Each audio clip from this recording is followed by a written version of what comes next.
Ahí, ¿Arrancamos? Damián, Ahí avísame, está, Damián, si ahí está. podés. Ok. Ahí está, figura grabando, ¿no? Ya. Sí. Bien, listo. Bueno, Adelante. arrancamos. Buenos días a todos. Gracias por estar acá este sábado. Antes de arrancar con la actividad del capítulo, quiero contarles que empieza el curso del capítulo de este año, que se llama Manejo psicofarmacológico en situaciones clínicas complejas. ¿Qué hacer cuando el paciente no mejora? Es el curso que va a estar bajo la dirección de Virginia Chiappe. Bien, vamos a participar los integrantes del capítulo de psicofarmacología y la duración inicia en mayo y finaliza en octubre. Va a ser los últimos sábados del mes de 12 a 2 de la tarde. Esto es lo que es el curso. Y bueno, hoy le vamos a dar la bienvenida a Mirta Romalde. Mirta nos va a hablar de ADHD en el adulto, diagnóstico, comorbilidades y tratamiento. Mirta es especialista en psiquiatría, es médica de planta del Hospital Piñero, es jefa de clínica de ADHD de INECO. Es docente y desde sus inicios, ¿sí? Como residente, ha participado y colaborado con el capítulo en presentaciones en congresos de casos clínicos, en el curso del capítulo y también en las actividades. Y además de todo eso es mi amiga, así que bueno, quiero darle la bienvenida. Gracias por estar hoy acá, Mir. Bueno, muchas gracias a todos y a todas por estar también hoy, un sábado a la mañana. Vamos a comenzar esta clase con fallas.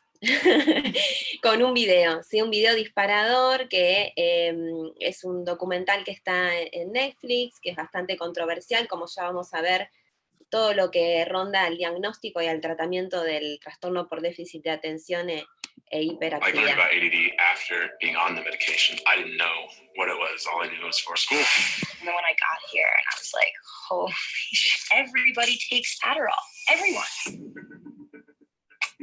I take it right when I wake up. It takes about 40 minutes to kick in, and you can feel it. I start to sweat. My heart accelerates. My handwriting got neater. I thought that was so cool. My mind came alive. My body felt alive. It works like a bang.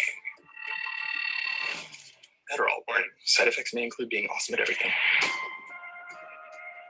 Every generation has found a different way to try to enhance their performance. Now, in this case, it has been ADHD drugs. This ain't new.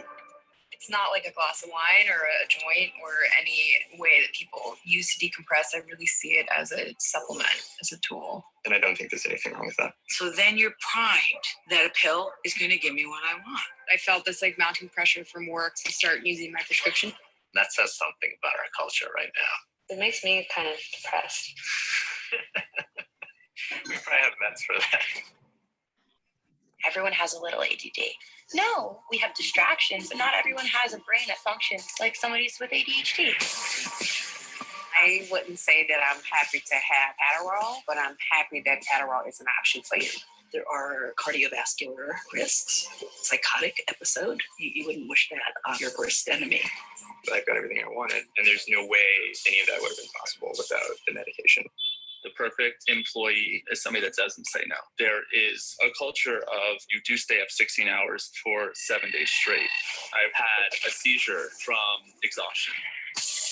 You want to be beautiful and you want to have amazing grades, and Adderall just sort of sews it all up for you. Adderall, it's the drug of our time.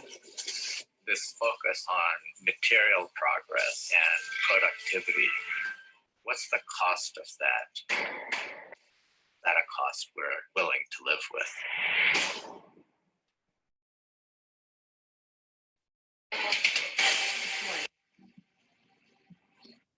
Esto es parte de la controversia, ¿no? que rodea, como les decía, el tratamiento con TDA. En el documental lo que van a poder ver es principalmente un estimulante que se usa masivamente en los Estados Unidos, se llama Adderall.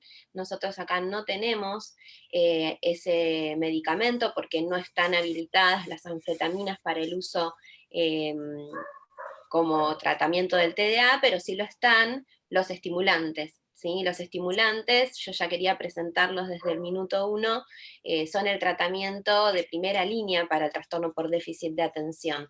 Viendo un poco las experiencias de estas personas que en estos minutos contaban los beneficios que les daban la medicación y cuáles eran las ventajas que obtenían a la hora de estudiar, de hacer deporte, de trabajar, vamos a ir pensando qué dificultades existen en el TDA, cuáles son los criterios diagnósticos para estos trastornos y en qué forma se presenta en el adulto, que es muy distinto en cada etapa de la vida. También vamos a ver, que esto me parece fundamental, las comorbilidades y cómo hacer diagnóstico diferencial entre los distintos trastornos psiquiátricos que se pueden ir agregando a lo largo de la vida de las personas con TDA, o simplemente si alguien tiene un paciente en el cual está sospechando que esto podría estar presente, cómo hacer para determinar si se trata de una cosa o de otra, o si es una comorbilidad. También vamos a revisar principalmente el tratamiento con estimulantes, que es algo que siempre me piden desde el capítulo, así que vamos a también conocer un poco más de metilfenidato. Bueno, no sé por qué, no se pasa, ahí está. Bueno, los criterios diagnósticos del TDA según el DSM-5 tienen 3 grupos de síntomas: la inatención, la hiperactividad y la impulsividad. No me voy a detener en leer cada uno de los síntomas porque es bastante tedioso. Lo que vamos a decir es que si bien la inatención es central para el diagnóstico del TDAH, muchas veces se presenta acompañada de otro tipo de síntomas como la hiperactividad y la impulsividad, que son bastante disruptivos. Entonces es posible que alguien se acerque a una consulta o exista la sospecha de padecer este trastorno a partir de su impulsividad, y uno encuentra después evaluando que existe también desatención. Voy avanzando con algunas características que tenemos que tener en cuenta. Si alguien va a tener trastorno por déficit de atención, el inicio tiene que estar antes de los 12 años, o sea, tiene que estar presente desde la infancia. Es un trastorno del neurodesarrollo, no puede aparecer en una forma nueva en el adulto. O sea, tenemos que indagar muy bien acerca de cómo era la atención, la actividad, la conducta, la impulsividad en la vida escolar, tanto en la escuela primaria como secundaria, y para esto muchas veces vamos a necesitar entrevistar a algunos de sus familiares o contactos cercanos que conozcan bien la historia del paciente. Las presentaciones pueden ser mixtas, combinadas. Puede haber solamente un perfil desatento, un perfil desatento con hiperactividad y con impulsividad, y las características de las problemáticas que estas personas van a tener dependen mucho de estas combinaciones. En general lo que se dice es que los varones tienen más hiperactividad e impulsividad y que las mujeres son más desatentas. Este es el motivo también por el cual las mujeres llegan en forma más tardía a la consulta, logran pasar la escolaridad sin llamar la atención y reciben el diagnóstico en la adultez, mientras que los varones suelen ser los que tienen más problemas de conducta, los que tienen más hiperactividad, y entonces enseguida llaman la atención de la comunidad educativa. Las principales controversias, además del tratamiento farmacológico, tienen que ver con que si el diagnóstico existe o no existe. Esto lo vamos a ver un poquito más adelante también. ¿Qué tenemos para decir hoy en el año 2020? Que sí, que existe, que hay diferencias estructurales en los cerebros de estas personas. Hay estudios que han encontrado diferencias entre los cerebros control y aquellos que tienen diagnóstico de TDA, que las diferencias, además de ser estructurales, también son funcionales y neuroquímicas, así que hay todo un correlato anatómico y neurofisiológico, neuroquímico, que avalan la existencia del TDA. Algunos de los estudios que marcan diferencias anatómicas, lo que encuentran son que hay volúmenes menores en amígdala, en núcleo accumbens, en hipocampo, núcleo caudado y putamen, en controles versus pacientes con TDA. Además, es un trastorno muy prevalente, es heredable y deteriora la calidad de vida, así que es muy importante poder saber diagnosticarlo. La prevalencia, según distintos estudios, va cambiando en relación a la infancia, la adolescencia y en la vida adulta. Para la infancia dicen que está rondando entre el 5 y el 10%, en la adolescencia la prevalencia que encontré es de un 12.2% y en los adultos de un 4.4%. Esto depende del estudio que uno tome, pero varía mucho. Incluso hay estudios que llegan a decir que el TDAH en la vida adulta tiene una prevalencia mayor al 20% de la población, que es muy alto. Ustedes imagínense que nosotros nos encontramos habitualmente siendo psiquiatras generales con esquizofrenia, que es el 1% de la población, así que por una cuestión estadística deberíamos tener entre nuestros pacientes algún paciente con TDA, porque es mucho más prevalente, 4 veces más. ¿Qué pasa con el pasaje de la niñez a la vida adulta? La mitad de los niños que fueron diagnosticados con TDA van a ser adultos con TDA. Por eso es importante no interrumpir los tratamientos. Muchas veces siguen a los pacientes durante la niñez y en la adolescencia, al cumplir este límite que tiene la psiquiatría infanto-juvenil de 15 o 16 años, se interrumpe el tratamiento, se dan altas, se retira medicación, y esto después determina que haya complicaciones porque con la vida adulta lo que sucede es que la complejidad de las tareas va aumentando. Entonces, si se hizo la escuela primaria acompañada de tantos apoyos, ¿por qué justamente retirarlos cuando se complejiza la situación? Entonces, según el DSM, lo que nos transmite es que el trastorno por déficit de atención es una triada: hiperactividad, desatención e impulsividad. Para nosotros que trabajamos con TDAH diariamente, lo vemos más como un trastorno complejo de las funciones ejecutivas, que son la forma de gestión que tiene el cerebro de la información que recibe y cómo la procesa. Las funciones ejecutivas son procesos de control cognitivo esenciales para la vida cotidiana. Una analogía que podemos hacer es justamente el director de orquesta, ¿sí? Si todos estos músicos son las distintas funciones cognitivas, las funciones ejecutivas son las que operan diciendo quién de estos músicos va a tocar en qué momento, por cuánto tiempo, cuándo va a ser su ingreso y cuándo va a ser su salida. Las funciones ejecutivas comandan a todo el resto de las funciones cognitivas. Nos sirven para estar alerta y observar los detalles de las interacciones en curso. Nos da la capacidad de centrarnos en una situación inmediata sin distraernos, estar atentos ahora a esta presentación y no a los sonidos del exterior, a los propios pensamientos, a lo que hay que hacer en otro momento, lo que me pasó ayer, lo que tengo que comprar, ¿sí? Las funciones ejecutivas nos dan la capacidad de estar presentes atencionalmente en un momento. Nos dan también la capacidad de centrar la atención cuando sea necesario para la dinámica cambiante de la interacción. Esto es lo que habitualmente se evalúa como span atencional, que es la capacidad de ir de un foco de atención a otro. Lo que nosotros también solemos decirle a los pacientes para que comprendan es que la atención sería como un foco de luz en un teatro, ¿sí?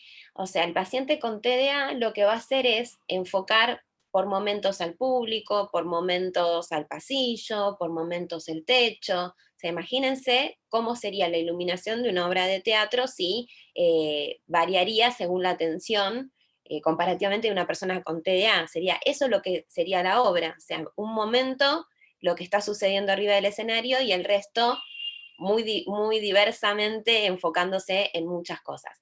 Lo que no quiere decir que el foco no funcione, ¿sí? O sea, no es que hay un déficit, no es que hay una luz más tenue en ese foco, sino que hay por momentos un cambio de la dirección de la atención, pero en cantidad no está afectada, sino que va variando el foco de atención.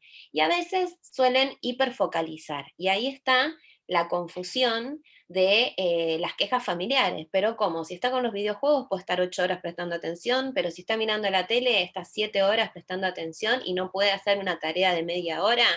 Bueno, esa es la hiperfocalización. Como vimos, las funciones ejecutivas también nos permiten priorizar lo importante de lo accesorio. Estas personas suelen pegarse atencionalmente porque eso las gratifica, porque eso les libera dopamina, que justamente es la sustancia que media en el proceso de atención, por actividades que dan recompensa inmediata. Un juego, una tarea divertida, algo que les emocione y les guste mucho, les va a generar mucha motivación, va a aumentar los niveles de dopamina y va a hacerlos más atentos a eso. Van a evitar cualquier otra situación de esfuerzo cognitivo, como pueden ser completar planillas, pagar impuestos, hacer reclamos, ocuparse de la parte pesada cognitiva de cada tarea laboral, que todas las tareas lo tienen. Entonces, ahí empieza a haber una selectividad que confunde, porque como con algunas cosas funcionan muy bien y como con otras no. Justamente el funcionar desparejo, entre comillas, es una de las causas para sospechar TDAH. Hay algunas atribuciones que se han hecho a lo largo de la historia de los tratamientos, más desde la perspectiva del psicoanálisis, a interpretar que estas situaciones que generan mucho esfuerzo cognitivo y que son evitadas, tendrían un núcleo emocional. Y esto genera mucho malestar en el paciente porque no logra poder encontrar cuál sería la causa emocional para, por ejemplo, no conectarse con pagar los impuestos, ¿no? O sea, es como algo que excede la capacidad del paciente de poder problematizar, es algo que le pasa a nivel neuroquímico, ¿sí? Y justamente con el tratamiento se modifica un montón. Pasando del diagnóstico, entrando a las comorbilidades, ¿por qué son tan importantes? Porque 2/3 de los pacientes van a tener alguna comorbilidad, y las principales van a ser el trastorno por consumo de sustancia, la ansiedad, la depresión y los trastornos de personalidad. Como todos sabemos, cuando aparecen las comorbilidades hay que hacer una escala entre qué es lo que más está alterando la calidad de vida del paciente y tratarlo según la gravedad, y después priorizar en forma suplementaria lo que quede, que no genere tanto emergente, ¿no? Hablo de esto porque muchas veces pasa que vienen pacientes con depresión, con trastornos de personalidad, y que quizás uno hace el diagnóstico, pero deriva a que traten primero la cuestión más emergente, y después se tratará la parte del trastorno por déficit de atención, simplemente porque no funciona el tratamiento si no abordamos lo que al paciente le está generando más malestar en la actualidad. El tener el trastorno por déficit de atención, como cualquier otro trastorno del desarrollo, con el tiempo, con los años, aumenta 6 veces las probabilidades de tener un trastorno psiquiátrico asociado. La probabilidad de desarrollar comorbilidades aumenta con la edad, y el 80% de los adultos ha tenido alguna comorbilidad en algún momento de su vida.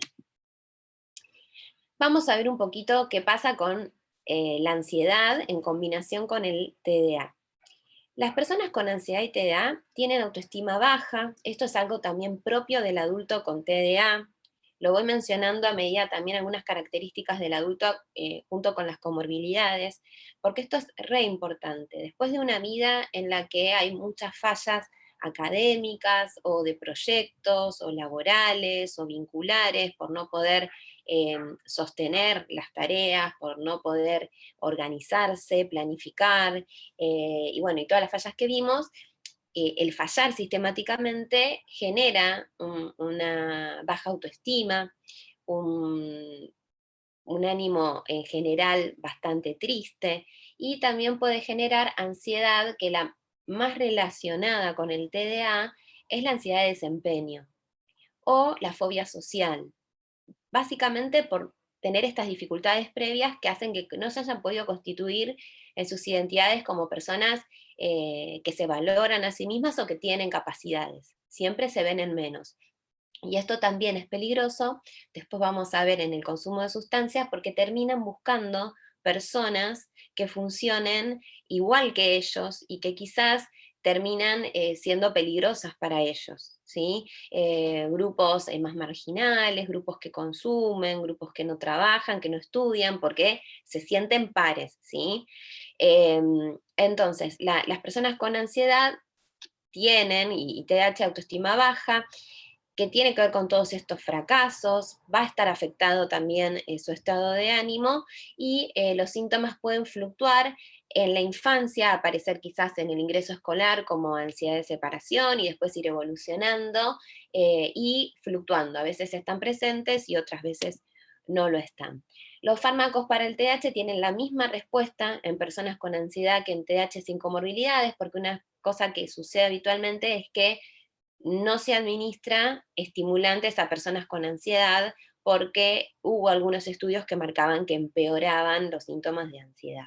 Esto no tiene demasiado sustento y la verdad es que nosotros utilizamos exitosamente los tratamientos con estimulantes, y si hay mucha ansiedad o si hay un diagnóstico de ansiedad, mejor dicho, lo que hacemos es combinar tratamientos. La mejor estrategia para tratar esta comorbilidad es ir más estimulantes y un abordaje que puede ser de terapia cognitivo-conductual.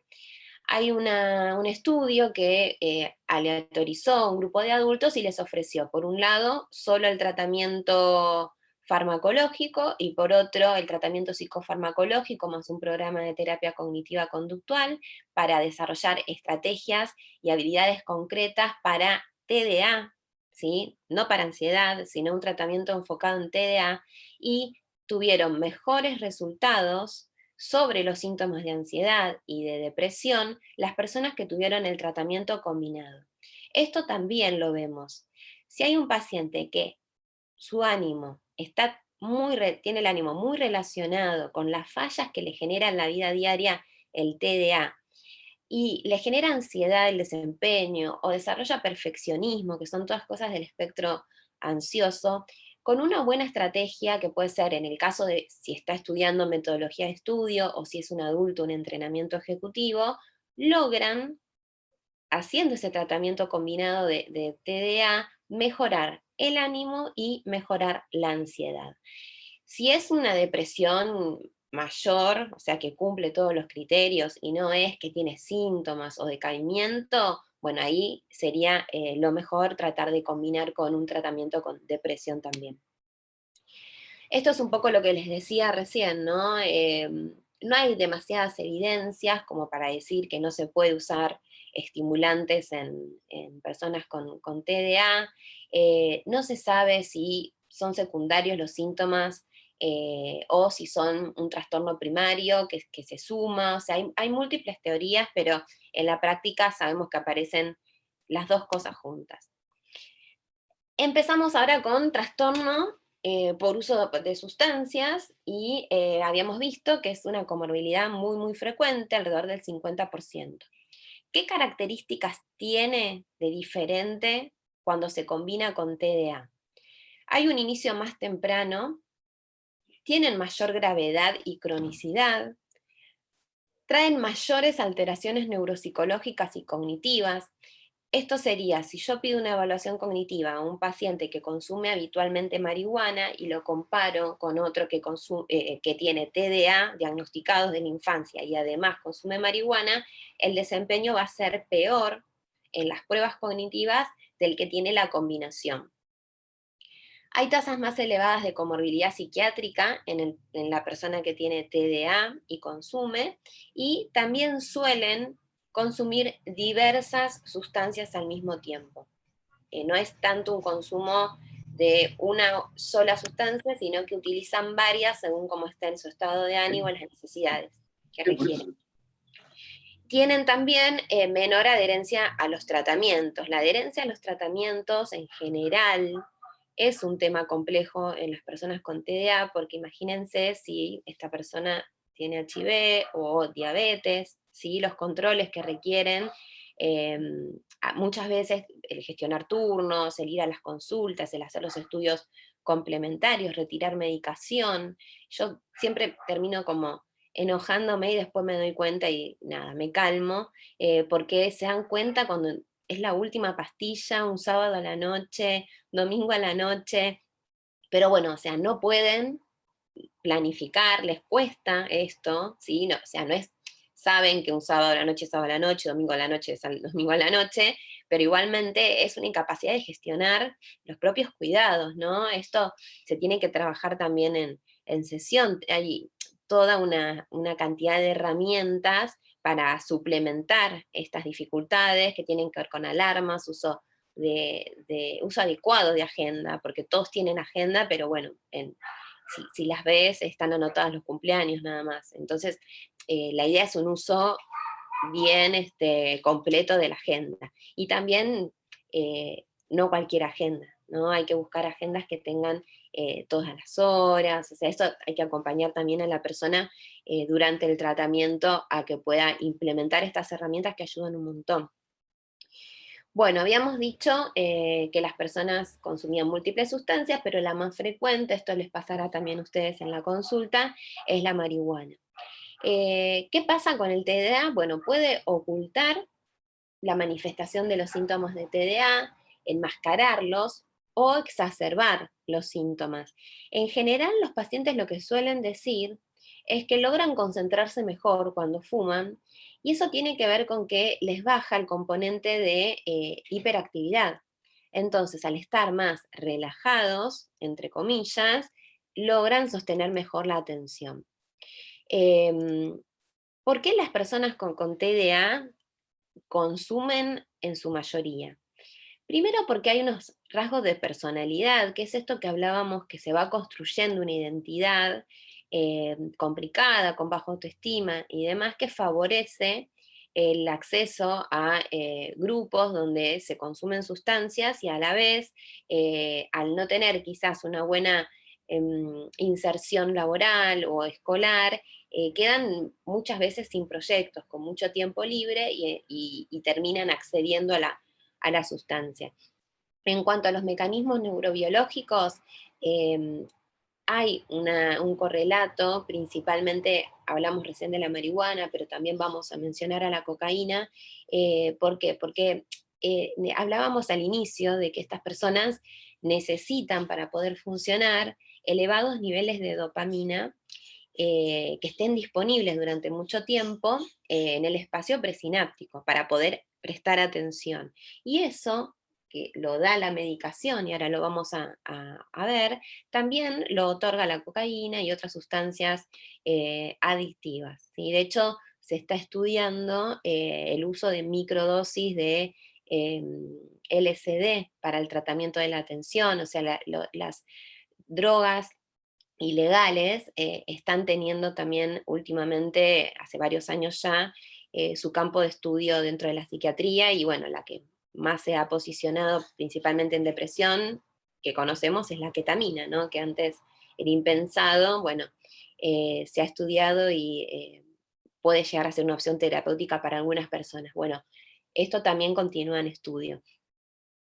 Vimos también que las comorbilidades, por ejemplo la depresión, ustedes conocen la asociación entre el abuso de alcohol y la depresión, los déficits neuropsicológicos, si hay una baja cantidad de atención, el paciente va a buscar algo que le aumente, que libere más dopamina. De hecho, tengo un paciente que había probado vaporizar o rociar, no me acuerdo con qué procedimiento, estudiaba farmacia, cocaína, a ver si podía estudiar. Y también están las anécdotas del creador de psicoanálisis en relación también a sus estudios con uso de cocaína, ¿no? Lo usan entonces como forma de liberar dopamina por más tiempo. Es una forma de automedicarse, la marihuana es una forma de relajarse y bajar la hiperactividad, y esto, bueno, genera también, alimenta el deterioro psicosocial que tienen estas personas si no hacen tratamiento. Otra de las controversias que hay es qué pasa, por qué si medicamos con estimulantes, con anfetaminas, por qué si decimos que la persona tiene mucha tendencia a usar sustancias en forma de abuso, ¿por qué damos un estimulante? ¿Por qué damos anfetaminas? ¿Es verdad que aumenta el potencial de abuso de estas sustancias? Y la verdad es que no. Y lo que es más interesante es que se ha visto que las personas que hicieron tratamientos en la niñez con estimulantes y que luego en la adolescencia se les interrumpió, tenían tasas más altas de consumo de sustancias que aquellas que continuaron utilizando metilfenidato o anfetamina. Bueno, esto es un poco más de lo mismo, la relación entre indicar un estimulante o dejar de hacerlo y qué pasa en cada caso. Entonces, bueno, no aumenta el riesgo de que un niño se vuelva adicto si utiliza estimulantes o anfetaminas durante la infancia, sino todo lo contrario, los niños que no han sido tratados con medicación o que se les suspendió en forma brusca, a lo largo de los seguimientos tenían altas tasas de consumo de sustancias. ¿Qué pasa con los estimulantes y el metilfenidato? Yo los menciono a los dos, ustedes sepan que acá, estimulantes tenemos uno solo, es el metilfenidato, no tenemos anfetaminas, pero en cuanto a la efectividad y al mecanismo de acción, es el mismo. Así que eso ténganlo en cuenta. ¿Qué pasa con el potencial de abuso del metilfenidato?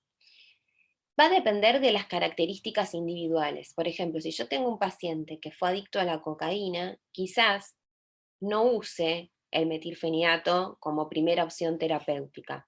Voy a utilizar la otra opción que la voy a comenzar a mencionar, que es la atomoxetina. Después vamos a ver el tratamiento farmacológico, pero en ese caso yo elegiría otro fármaco, ¿sí? ¿Qué pasa con la farmacocinética? Después vamos a ver también que tienen presentaciones del metilfenidato de liberación corta y de liberación prolongada. Siempre todo lo que tenga menor vida media más corta, y va a tener mayor potencial de abuso o de dependencia, ¿sí? Lo mismo pasa con el metilfenidato, comparando la versión de liberación corta con la de prolongada, hay más potencial de abuso con la de liberación corta. También va a depender de las dosis que sean necesarias, del contexto que rodea a esa indicación y de las expectativas del paciente. Yo trabajo mucho en relación a esto porque si no, pasa lo del documental, ¿no? La medicación es la solución a tu problema, la tomás y pasás a ser, no sé, el Messi de cualquier actividad. Y la verdad es que lo vemos y no es así. Yo lo que suelo usar con los pacientes es la analogía con unos lentes para leer, ¿sí? Si yo quiero probar si te sirven los lentes para leer y te pongo a mirar una pared blanca, no me vas a saber decir, te tengo que mostrar unas letras para que puedas ver. Bueno, lo mismo es el metilfenidato. Si yo te indico metilfenidato y lo tomás para no hacer nada, no vas a notar ningún efecto, ¿sí? Si lo tomás y sabes usar la agenda, si tenés una metodología de estudio adecuada, lo vas a aprovechar. Si no, no. Esto es así. O sea, el trabajo tiene que ir acompañado de cambios de hábitos y incorporación de estrategias para compensar las dificultades. Bueno, otra cosa interesante que se está viendo es, además del consumo de sustancias, lo que suele también ser adictivo en estas generaciones nuevas son los usos de Internet, los juegos en red, bueno, todas estas cuestiones también están en estudios y son equiparables al trastorno por consumo de sustancias. Otra comorbilidad difícil de diagnosticar es la del trastorno bipolar y el trastorno por déficit de atención. De hecho, hay un estudio que hizo la gente de INECO que tomaba la MDQ, que es una escala que se toma para la detección de síntomas de trastorno bipolar, y los pacientes con TDA puntuaban para trastorno bipolar. ¿Por qué? Porque comparten un montón de síntomas, ¿sí? Además, la combinación es muy frecuente. El trastorno por déficit de atención se detectó en muestras de pacientes con trastorno bipolar en un porcentaje que va entre el 9 y el 20%, mientras que en muestras de pacientes con TDAH, los bipolares estaban en un porcentaje entre el 5 y el 50%. O sea, es una comorbilidad para tener en cuenta muy, muy frecuente. ¿Por qué es tan difícil diagnosticar una cosa o la otra? O diagnosticar la comorbilidad. Bueno, vamos a ir a este gráfico que me lo prestó el doctor Setkovich, y vamos a ver la intersección de estos dos círculos. Comparten estos síntomas: la inatención, la disfunción ejecutiva, la impulsividad, la búsqueda de sensaciones, esto que hablábamos de estar constantemente buscando liberar dopamina y noradrenalina con emociones fuertes, la inquietud, la comorbilidad con el abuso de sustancias. Comparten toda esta cantidad de cuestiones que están en la intersección. ¿Cómo los diferenciamos? Bueno, el trastorno bipolar va a tener episodios definidos y discretos. Es raro el inicio en la infancia, la depresión va a ser más frecuente que la hipomanía y la manía, la psicosis también descarta el TDA, en el TDA no hay psicosis, va a haber riesgo de suicidio, va a haber pensamientos de grandiosidad, hipersexualidad, reducción de la necesidad de dormir, pero dentro de episodios definidos, ¿sí? El TDAH es un estado, es un trastorno del neurodesarrollo que se inicia alrededor o antes de los 6 años, y se cronifica. O sea, no son estadios, no son periodos de cosas, o sea, es una constante. Va cambiando de forma a lo largo de la vida, pero los síntomas son crónicos y sin pausas. Siempre para hacer TDA tiene que iniciar en la infancia. No hay tanta depresión, hay síntomas anímicos, pero no es lo que predomina en el cuadro la depresión. No hay psicosis, no hay riesgo de suicidio per se. Obviamente que si hay una comorbilidad con una depresión, ahí bueno, habrá que evaluarlo, pero no tienen altas tasas de suicidio como el trastorno bipolar. No hay hipersexualidad en periodos de tiempo, pero sí son personas que están muy pegadas a la novedad, entonces les va a costar mantener vínculos monogámicos en lo sexual, y van a estar tratando de buscar novedades también en las parejas, así que es muy habitual la problemática en las parejas en cuanto a la monogamia, la poligamia, las parejas abiertas. Esto es algo que les pasa a estos pacientes, pero es un estado, no es un episodio. Y el sueño suele estar alterado, no tengo la estadística, pero les diría que la mayoría de los pacientes, casi todos, tienen algún tipo de trastorno del sueño, que también es un desafío tratar, ¿no? Porque a estos pacientes no vamos a elegir medicaciones que generen cambios en la atención y en la memoria como las benzodiazepinas. Trataremos de elegir otros inductores, como Zolpidem. Alicia utiliza, Alichinsky, que es mi jefa en INECO, utiliza mucho trazodona con buenos resultados. Pero lo que diferencia en el trastorno bipolar la falta de sueño es la cantidad, digamos, de energía que tiene el paciente, o la falta de sensación de agotamiento que tienen en el trastorno bipolar, y en el TDA hay fatiga por no dormir. Bueno, esto lo agregué hoy, les voy a decir la verdad, por eso tiene otro logo. Es una clase que yo preparé, que me pidieron especialmente, para comparar qué pasa con la atención entre las personas que tienen trastornos del espectro autista y trastornos por déficit de atención, o que tienen las dos cosas juntas, la comorbilidad. El TEA existe en el adulto, no sé cuánta experiencia tienen ustedes con trastornos del espectro autista, tiene una prevalencia del 7%. De nuevo, vengo a llamarlos a pensar a quiénes estamos atendiendo, ¿no? Porque es una prevalencia comparada con algo que conocemos mucho, que es la esquizofrenia, alta, es más que el trastorno bipolar también. Entonces, a alguien tenemos que conocer o tenemos que haber visto en el consultorio que tiene un TEA o no diagnosticado o que sí se lo han diagnosticado. Están apareciendo muchas personas con estas consultas, hay mucha más información, a partir de la globalización de la información, las personas buscan mucho qué es lo que les pasa, qué es lo que le ha pasado, y están haciendo muchas consultas adultos, ¿sí?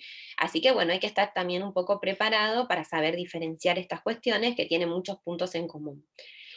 A partir del DSM-5 hubo un cambio, antes se llamaba trastorno autista, ahora son trastornos del espectro del autismo, también son trastornos del neurodesarrollo, y como sabemos, cuando hablamos de espectro, hablamos de dimensiones de afectación.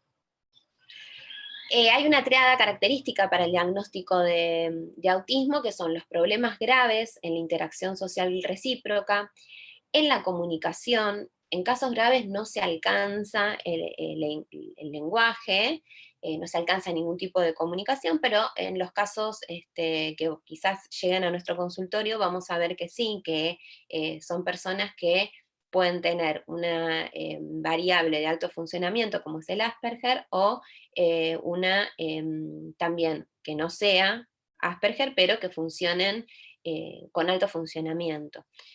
La mayoría de los TEA tienen asociados grandes problemas cognitivos, incluso el retraso mental. El trastorno del espectro autista también incluye el síndrome de Asperger, el TGD no especificado, los trastornos desintegrativos, bueno, esto según DSM-5. ¿Qué pasa con las personas con TDA y la cognición social, las habilidades sociales, que es lo que van a compartir estos dos diagnósticos? Hay algunas personas con TDA que tienen dificultades para interactuar, pero la mayoría puede comprender retrospectivamente por qué sus conductas de impulsividad o desatención pueden afectar a sus vínculos. O sea, por ahí en el momento no logran identificar que no son empáticos o que no pueden leer emociones en otros, pero si esa persona le habla y le dice, mira, esto me hizo mal, y yo me sentía de tal manera, logran comprender y entender que hay algo de una emoción negativa rondando esa problemática. Mientras que en las personas con TEA, las dificultades sociales, en las habilidades sociales son mucho más graves, generan deterioros crónicos, o sea, tienden al aislamiento y tienen que ver con algo más rígido. No hay una posibilidad de comprender qué es lo que estuvo mal, ¿sí? Es algo que está muy instalado y que generalmente con un entrenamiento en habilidades sociales pueden llegar a incorporar alguna herramienta de detección de emociones de otros, pero no tiene nada que ver con lo que le pasa a la persona con TDAH. El análisis de la comorbilidad entre TDAH y los trastornos del espectro autista supone que hay superposición entre la disfunción ejecutiva, que están típicamente alteradas en el TDAH, y las funciones de interacción social, teoría de la mente, que están típicamente alteradas en los trastornos del espectro autista. O sea, hay ahí un solapamiento entre la disfunción ejecutiva y la teoría de la mente. Ambos trastornos comparten esa dificultad, pero el TDAH en menor medida en lo social, y sí, la disfunción ejecutiva suele ser bastante equiparable en alto funcionamiento. Bueno, vemos un poco de prevalencia. El 58% de los pacientes diagnosticados de autismo tienen TDA, y un porcentaje mucho más alto de pacientes con Asperger van a tener TDAH. Bueno, la combinación es problemática, más en cuánto tiempo pase, y se considera que este síndrome, que es el Asperger, que es de alto funcionamiento, es más leve que el TEA, pero bueno, muchas veces tienen una calidad de vida muy mala, tienen muchos problemas de sociabilización. Bueno, se tratan los dos, a pesar de tener una inteligencia medio superior, la verdad que lo que logran en la vida, la calidad de vida que llevan, no tiene correlato con esos coeficientes intelectuales altísimos, y para evaluar, cuando uno está en duda, lo que pide es la evaluación cognitiva, que es la misma que pedimos para TDA, y la A2, que es una escala de autismo, que es específica para detectar espectro autista. Y también evaluamos comorbilidades. El tratamiento, bueno, es el combinado, sirven los mismos psicofármacos, y bueno, las controversias es que si son del mismo espectro, si el TH es una punta del espectro del TEA o no, porque comparten varias cosas, pero bueno, son todas cosas que se siguen estudiando. Vamos entonces a el tema para finalizar, y creo que es lo que más me pedía Analía que haga foco en esto, el tratamiento del TDA con fármacos. En Argentina, de primera línea, tenemos metilfenidato, anfetaminas y atomoxetinas. Y segunda línea sería bupropión y modafinilo. La realidad es que no vi ningún paciente que mejorara de su atención con modafinilo ni con bupropión. Sí, conozco algunos pacientes que refieren que mejoraron su atención con vortioxetina. O sea, no está en tratamiento de segunda línea, pero hay algunos reportes y hay estudios que dicen que mejora la atención, y la verdad es que lo he visto, pero yo entiendo que tiene que ver más con una depresión que impacta también en lo atencional, y que sobre eso actúa el antidepresivo, no sobre lo previo, ¿sí? Sobre lo previo, que es el TDA. Entonces, a disposición tenemos metilfenidato y atomoxetina. ¿Cuál es el mecanismo de acción del metilfenidato? Bueno, es un potente inhibidor de la recaptación de dopamina, o sea, lo que va a hacer, y de noradrenalina, va a hacer que permanezcan estas sustancias por más tiempo en el espacio sináptico. Entonces, el paciente lo va a tener más a disposición. De este modo, lo que va a hacer, bueno, nada, esto aumenta la posibilidad de tener a disposición la noradrenalina y la dopamina. El metilfenidato fue creado en el año 1955 por un laboratorio precursor de Novartis para el tratamiento de la narcolepsia, para lo cual sigue estando indicado y es muy efectivo. Tras la difusión en los 90 del diagnóstico del TDA, aumenta su uso, esto ocupa a los medios de comunicación y se generan controversias con distintos colectivos como los psicoanalistas y el movimiento antipsiquiatría, que entre otras cosas niegan la existencia de bases neuroquímicas y neurofisiológicas de los trastornos emocionales. Entonces ahí era muy difícil venir con un químico, un componente que venía a mejorar a nivel químico la atención y la conducta de niños. No era algo menor. El 75% de las prescripciones de metilfenidato a nivel mundial son a niños. En 1971 hay una convención de psicotrópicos, la verdad que no sabía que existía esto, pero bueno, de allí, desde ese momento, es que el metilfenidato fue catalogado como dentro de la lista 2 de psicotrópicos, y se requiere para su administración, para recetarlo, una receta por triplicado con un recetario oficial. Para que se den una idea, ¿qué otros están en la lista 2? La ketamina, por ejemplo. Esto no tiene que ver que lo hayan puesto ahí con la seguridad del fármaco o su eficacia, o sea, quedó ahí y no salió más. Otro ejemplo del uso de metilfenidato en el mundo, por ejemplo, es en Italia, donde recién en el 2003 se aprobó para su utilización. Bueno, seguimos un poco más con el mecanismo de acción del metilfenidato. Tiene potentes efectos agonistas sobre los receptores alfa y beta adrenérgicos. A nivel presináptico produce liberación de noradrenalina y dopamina, y a nivel postsináptico actúa como agonista directo. El metilfenidato eleva el nivel de alerta del sistema nervioso central, lo que es mensurable electrofisiológicamente con ondas de bajo voltaje, incrementa los mecanismos excitatorios del cerebro, a la vez que aumenta aquellos mecanismos responsables de la inhibición. Esto genera una mejor concentración, y acá lo importante, coordinación motora y control de impulsos, porque algo que cuesta muchas veces entender es cómo un estimulante logra que la persona que tiene hiperactividad se quede quieta, ¿sí? Bueno, eso tiene que ver con el mecanismo de acción, que la dopamina en distintos niveles del cerebro funciona en forma diferente.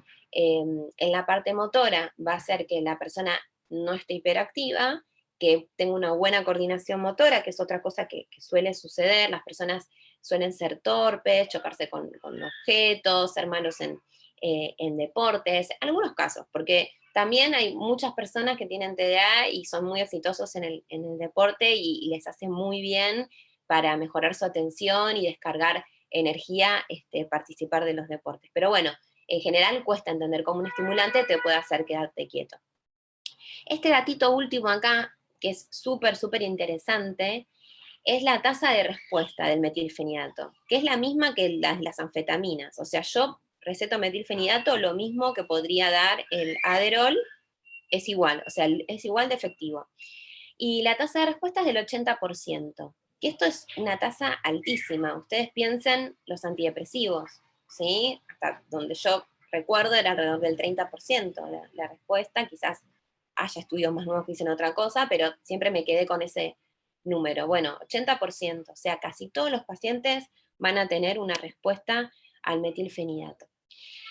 Está controlado por la ANMAT, y estos son los recetarios que ustedes necesitan para poder recetar metilfenidato.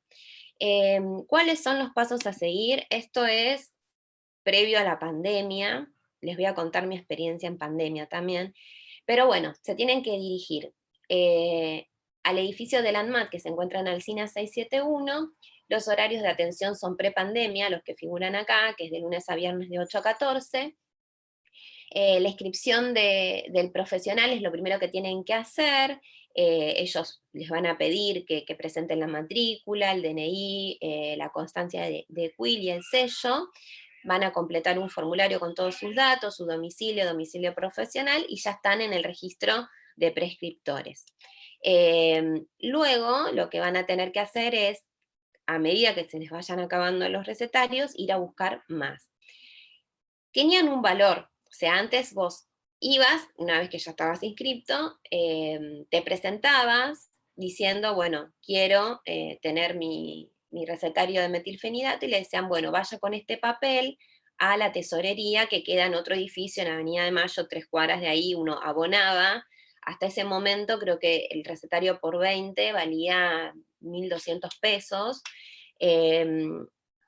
Pagabas, volvías con el ticket de pago, caminabas de vuelta esas 4 cuadras, subías nuevamente, entregabas y te daban un recetario de 20 recetas.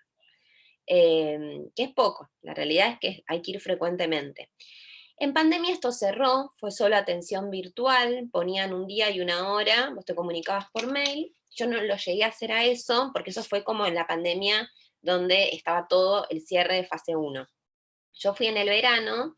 Yo tengo una nena de casi 2 años ya, y fui con mi hija, hacían 42 grados de calor, te hacían esperar en una fila al sol, y había un límite de horario que eran las 13 horas, y atendían una vez por semana. Me vieron con la criatura y nada, todos me dijeron cosas menos linda todo. Pude pasar y subir, y directamente me entregaron un recetario, ellos mismos, sin pagar nada, y me dijeron que no sabían por cuánto tiempo se iba a manejar la cuestión así. O sea, agarré el recetario, me fui, no he vuelto. Pero bueno, lo que me decía la gente en la cola es que muchas veces subían de a 5 personas, y que llegaban las 12 del mediodía y les decían que los que estaban en la cola se tenían que ir.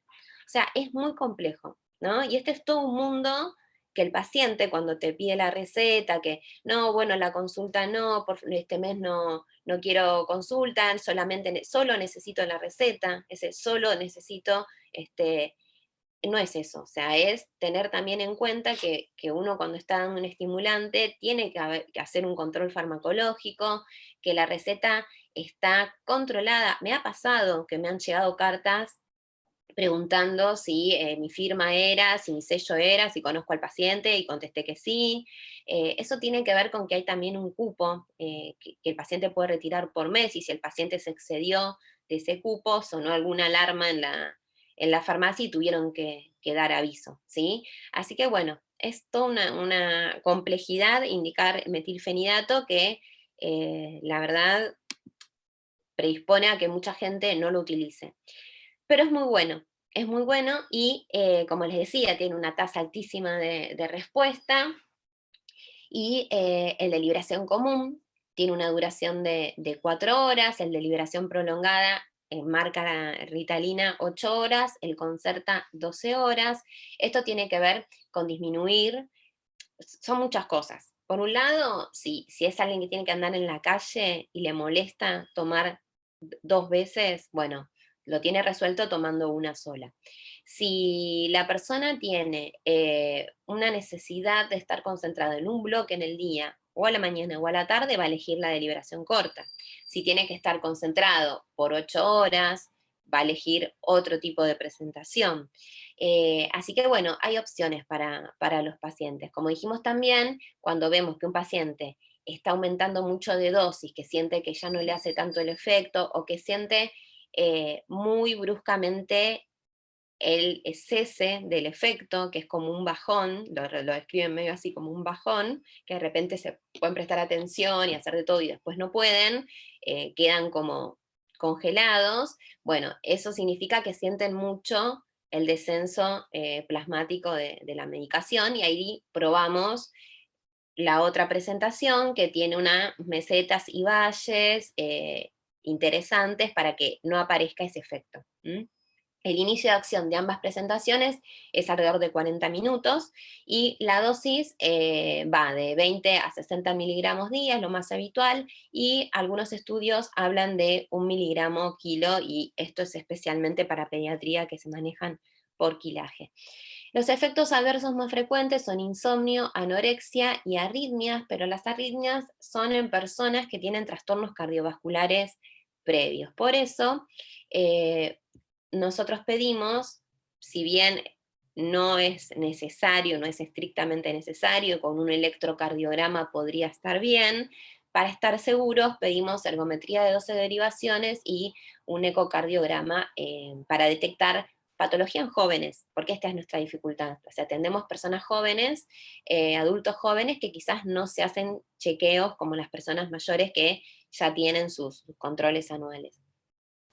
Bueno, más fácil, ¿cómo podemos hacer para tratar TDA? Bueno, atomoxetina. ¿Sí? La atomoxetina no es un fármaco controlado, no tiene los efectos adversos que hablamos recién del metilfenidato, que son la pérdida del apetito, el insomnio, si lo toman muy cerca de la noche, o a algunas personas le puede dar ansiedad. Bueno, en ese caso, en adicciones también, pacientes con perfil de abuso de sustancias, elegimos atomoxetina.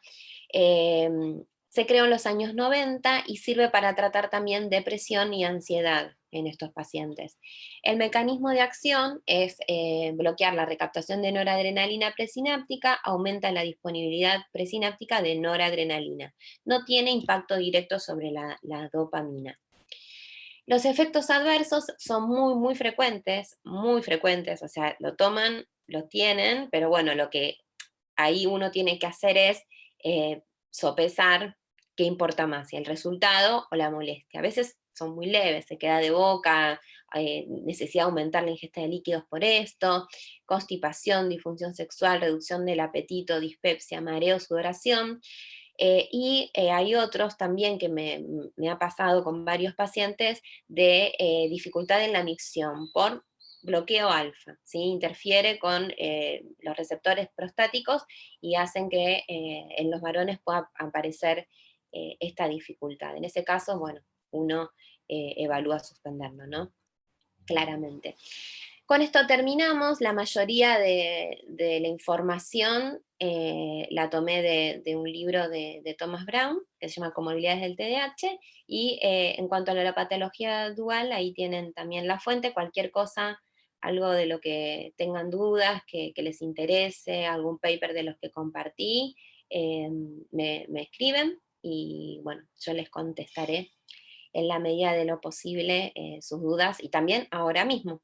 Vamos a ver qué pasó con las preguntas.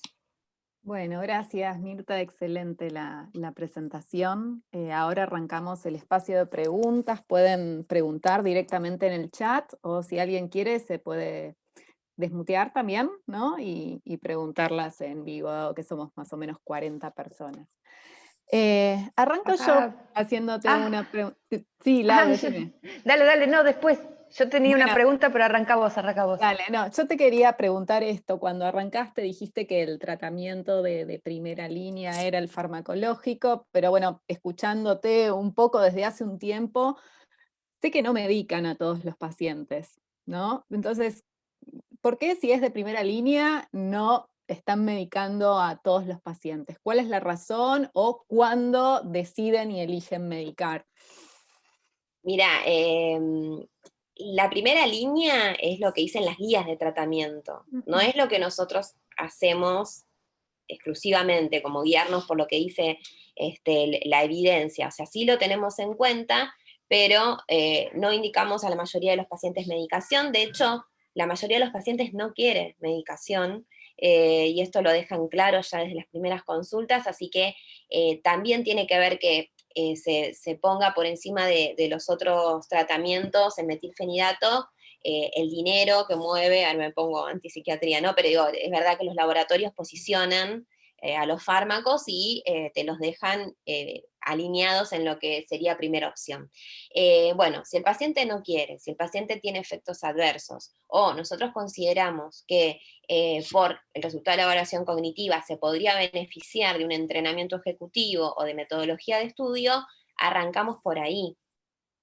En sesión con una neuropsicóloga, que generalmente son psicopedagogas, van a ir adquiriendo herramientas para manejar y planificar su vida y lograr los objetivos que se propongan, y en el caso que en sesión se vea que no pueden cumplir con las tareas que se proponen, con los objetivos que se proponen, ahí los reenvían a que yo los evalúe y hablemos del tema de medicación, ¿sí? Pero a veces con estrategias bastante concretas de manejo de agenda, de alarmas, de entrenamiento para planificar los horarios, bueno, todas esas estrategias funcionan y no hace falta medicar.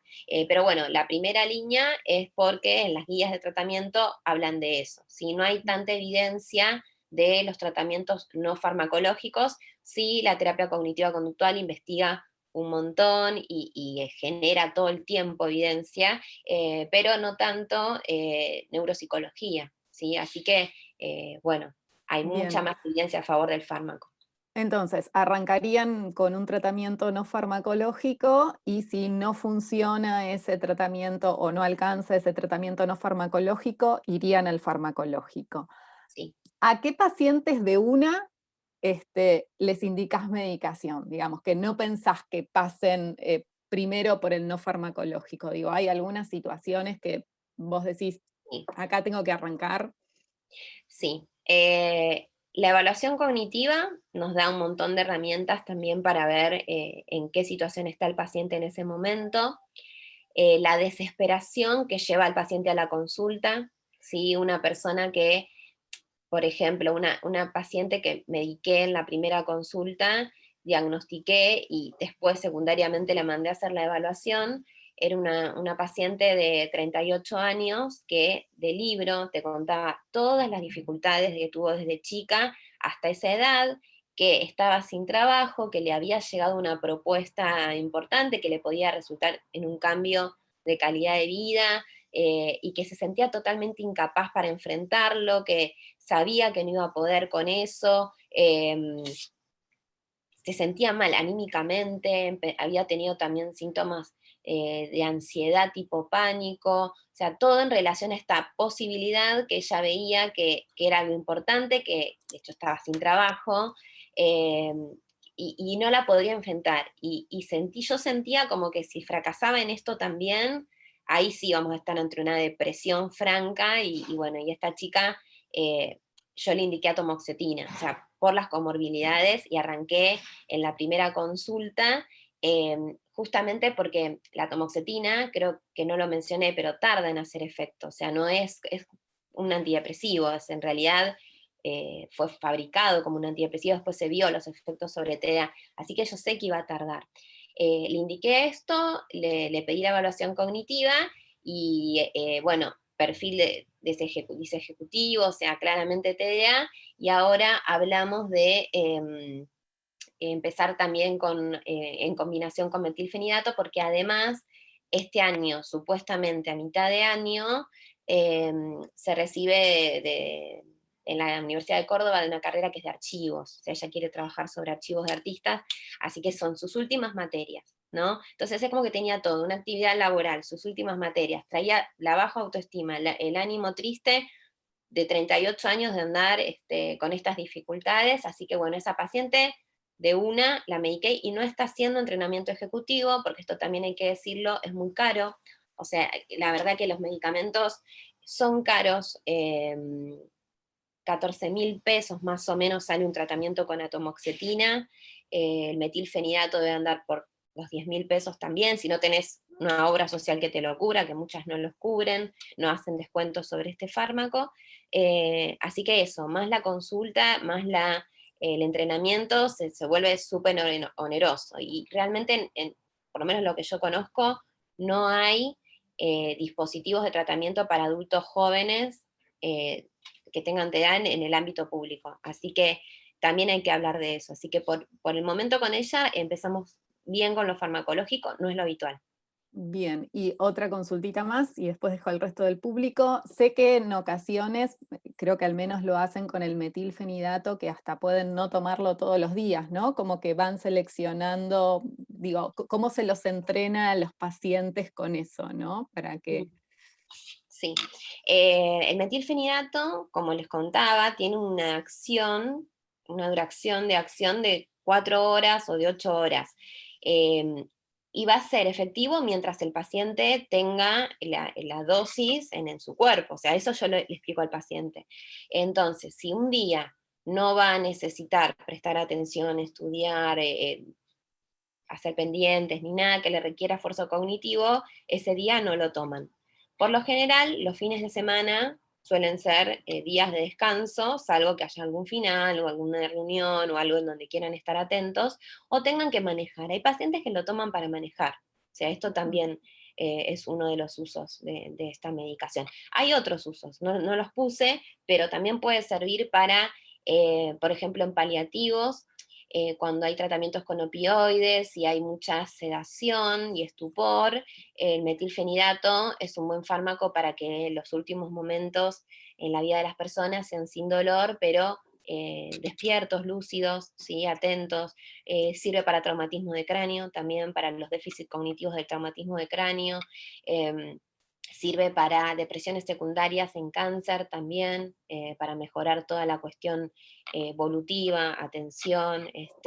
Tiene muchos usos en obesidad, controversial, porque bueno, al ser también anorexígeno como efecto adverso, se puede utilizar con ese fin. Nada, o sea, hay varios usos. Acá Bien. lo que recomiendo es únicamente, pero hay otros. Bueno, muchas gracias. Laura, querías preguntar. No, ya lo que iba a preguntar, que era acerca de herramientas diagnósticas o detección y demás, está en una de las preguntas del chat, así que bien. seguí nomás con las preguntas del chat, ya está Bueno, incluido ahí. A ver, buscamos las preguntas del chat.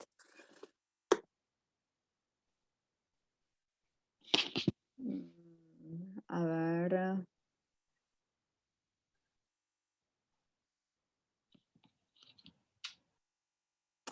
bueno, ¿cuáles son las herramientas diagnósticas que se pueden pedir? Que utilizamos nosotros. Utilizamos una evaluación cognitiva. La verdad es que esto tendría que pedírselo a las neuropsicólogas qué test toman, porque son un montón. Una evaluación cognitiva que es estándar, que es la misma que se toma para otras patologías, y después anexamos una que es específica de funciones ejecutivas, donde se ve habilidades sociales, cognición social, con algunas pruebas, por ejemplo, el reconocimiento de ojos, con un test que se llama FOPA, que es el detectar en historias quién dio el paso en falso, o sea, quién en un vínculo metió la pata, cómo se sintió el perjudicado o no, en qué lugar está cada uno, como para ponerse en el lugar del otro. Eso es habilidades sociales, cognición social. Y también hay un test que usan, que se llama test del hotel, que lo que hace es simular una tarea donde le presentan 5 actividades a la persona que va a ser evaluada y que tiene 15 minutos para pasar por todas las actividades, por resolver un poco de todas las actividades. Son 15 minutos, 5 actividades, así que alguien con una buena planificación diría, le dedico 3 minutos a cada tarea. Bueno, lo que nosotros vemos es que se enganchan con una tarea, no avanzan y después quieren hacer como las últimas todas juntas o ni llegan, ¿sí? Así que eso sirve para ver planificación y estrategia. Es algo más como ecológico. En la cognitiva es bien artificial el modo de evaluar, porque ahí tenés una persona que te dice, bueno, y ahora decime una lista de 15 palabras, repetilas a los 5 minutos, reconocimiento de palabras, por ejemplo, con distractoras en el medio, pero siempre hay alguien que te va como llevando, ¿no? Y la segunda parte no, es más como te dejan resolver solo y es ahí donde muchas veces se ven las mayores dificultades. Quizás pasan con una evaluación cognitiva perfecta y después cuando tienen que planificar, con el tiempo les da mal. Pero bueno, eso si quieren yo después se los puedo pasar, todos los test que se toman para que lo sepan o los pidan o los busquen en los lugares donde están trabajando. Bien, igual el diagnóstico es clínico, ¿sí?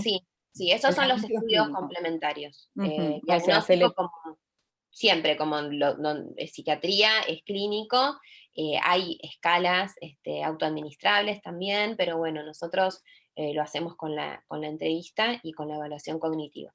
Esa era otra pregunta, a ver si hay algún instrumento de screening que preguntan. ¿No? Para el psiquiatra general, para... Sí, ahí mencioné o utilizan alguno. Mira, ahí veo el DIVA, es uno, ¿sí? Que puede servir, pero en realidad yo no, la verdad no los recomiendo, o sea, no, tienen muy alta sensibilidad, o sea, van a dar todos, que son todos TDA, pero bueno, les puedo pasar algunos. Hay de Brown también, que es el autor del libro, de Barclay, hay varios, o sea, puedo pasarles. Yo no los utilizo, pero está bueno por ahí en un screening de psiquiatría general incorporar alguno. Bien, otra pregunta, cuando hablaste de comorbilidad con trastornos de personalidad, acá preguntan de qué clúster sería, ¿no? Comorbilidad de TDA, ¿con qué? Y B. ¿Qué es lo que más ves? Yo no veo, porque Ana de Río, porque Ana sabe, no atiendo trastorno límite de la personalidad, nunca funcionó esa relación, así que nada, directamente lo envío a los equipos que trabajan de BT, que es lo que deberíamos hacer todos en realidad. Pero sí, o sea, el clúster B, trastorno límite de la personalidad, también trastorno narcisista de la personalidad, puede haber alguna comorbilidad con algún clúster tipo esquizoide si hay una dificultad muy grande para lo social, pero no es lo más frecuente. La mayoría o sea, lo que suele pasar es que vienen pacientes con trastorno límite de personalidad que leyeron o que les dijeron o que escucharon o se sintieron identificados con la descripción de los síntomas de TDA, que es real, porque muchas veces todo el tiempo nos pasa que si hacemos una evaluación cognitiva, además de que clínicamente reúnen los criterios de impulsividad, de hiperactividad y de inatención, las evaluaciones cognitivas son muy parecidas. Así que lo que hay que hacer ahí es priorizar el trastorno límite y derivarlo para que haga su tratamiento específico y después, en un segundo tiempo, abordar el TDA. O sea, ya sabemos, porque lo hemos probado, que tratando TDA sin la cuestión límite no funciona el tratamiento. No funciona, como que se quema un recurso. Otra pregunta acerca de comorbilidades con Tourette. Sí, tenía, pero dije, se me va a ir un montón. Bueno, el Tourette es muy poco frecuente de ver. Realmente la dificultad que aparece en esa comorbilidad es que el metilfenidato aumenta la sintomatología, aumenta los tics, así que no se utilizaría esa medicación. De hecho, había alguna controversia de que los niños que eran medicados por TDA desarrollaban tics por tomar metilfenidato, y en realidad lo que sabemos es que no, que en el Tourette aparecen primero los síntomas de desatención y después los tics, así que ese era como el destino de esa persona. Pero bueno, en cuanto a prevalencia de la comorbilidad, altísima, o sea, es una triada, es Tourette, TOC y TDA, están revinculados, hay que descartarlos siempre que haya una persona con tics, saber que el metilfenidato puede aumentar la presencia de los tics, y en ese caso apostar al tratamiento con atomoxetina o no farmacológico, pero sí, es muy frecuente. Bien, acá hay una pregunta que un poco ya la contestaste, no sé si hay algo más para aclarar, pero ¿cuál es el perfil de una evaluación neurocognitiva que define o que sugiere este diagnóstico? Dice ejecutivo. Sí, Un perfil es ejecutivo. Sí, está informado como leves fallas atencionales, perfil disejecutivo. Es normal la evaluación cognitiva, o sea, no viene anormal como si sería un paciente con un deterioro cognitivo, una demencia. O sea, está dentro de los límites normales, pero la aclaración es leves fallas atencionales, perfil disejecutivo, alteraciones en principalmente memoria de trabajo y el span atencional, que es esto que les hablaba, que fluctúa, bueno, disminuido. O sea, son como diferentes cuestiones que aparecen en los informes, pero siempre vienen anunciados como leves fallas atencionales, porque lo grave es el deterioro cognitivo, ¿no? Bien, otra pregunta. Acá dicen, si por error diagnóstico, ¿no? Pensando en una bipolaridad, trato con estabilizadores de ánimo o antipsicóticos atípicos a una persona que tiene TDAH. O al revés, ¿no? Si una bipolar la inicio tratando con un estimulante, ¿qué evolución se puede esperar, digamos, si hay un error diagnóstico? Depende del tratamiento. Por ejemplo, los pacientes con TDA empeoran muchísimo la cuestión atencional con Valcote, con antipsicóticos, con benzodiazepinas. Así que es muy probable que en todo lo que es el funcionamiento de la vida cotidiana empeore. Tengan excesiva sedación, o sea, les estaríamos empeorando la calidad de vida y no mejoraría ninguno de los síntomas que nos traen la consulta. Si es un TDA sin comorbilidades y lo tratamos como un trastorno bipolar, hipomaníaco, por ejemplo, o maníaco, porque lo entendemos como con mucho movimiento y haciendo muchas cosas y con fuga de ideas o con pensamientos muy acelerados. Después, ¿qué pasa si yo a un bipolar le doy metilfenidato o atomoxetina? Bueno, no se lo daría. La realidad es que trataría de priorizar lo no farmacológico, el entrenamiento ejecutivo, la psicoterapia cognitivo-conductual, y elegir en conjunto con el psiquiatra el perfil de estabilizadores del ánimo que menos tenga impacto sobre lo atencional, que esté eutímico, porque obviamente si va a estar deprimido o hipomaníaco, eso va a repercutir también sobre su TDA, así que trataría de evitarlo. Igualmente se usan, o sea, podemos supervisarlo y ver cómo se siente el paciente. Hay algunos reportes y algunos casos de personas con metilfenidato, más que reportes, estudios que avalan que genera psicosis, pero eso no es con el metilfenidato, es más con las anfetaminas y sin supervisión de un médico. Así que no creo que se produzca un switch, por lo menos no, jamás lo hemos visto.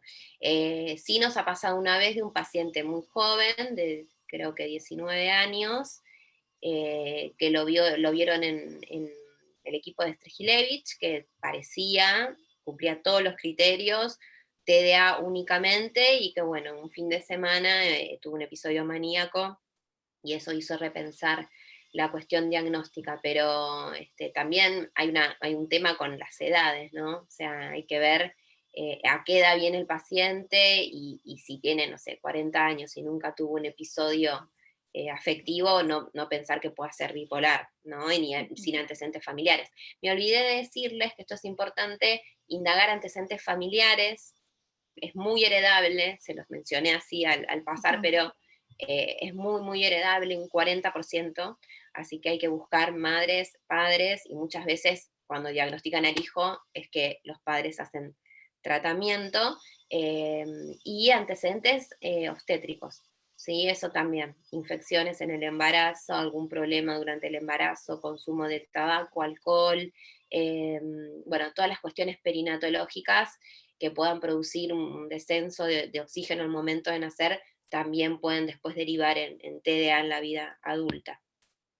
Gracias. Otra pregunta más, si tenés alguna experiencia en la combinación de atomoxetina y bupropión. No, sí, atomoxetina y otros antidepresivos, poca, pero bueno, ha funcionado. También combinar atomoxetina con metilfenidato es lo más común. Un antidepresivo que dicen que mejora mucho la calidad de vida de los pacientes con TDA en combinación con el metilfenidato es la fluoxetina. Así que también como para tenerlo en cuenta. Más que nada tienen relación con las capacidades neuroprotectoras que se les atribuyen a los CIRS, ¿no?